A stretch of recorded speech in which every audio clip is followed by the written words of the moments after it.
تو طبیعت رو نگاه کنید. آب و باد انرژی هستن دیگه.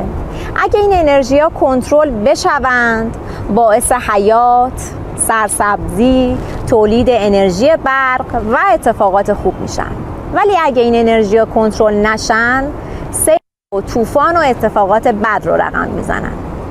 هیجانات هم دقیقا مثل همین انرژی ها هستن که اگر ما کنترلشون بکنیم، میشه روابط خوب، حال خوب و کیفیت زندگی.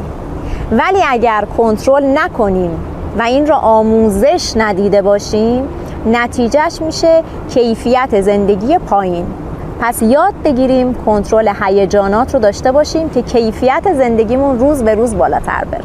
من مریم پاکار هستم و قراره با هم دیگه تو این پیج این کاربردها رو یاد بگیریم.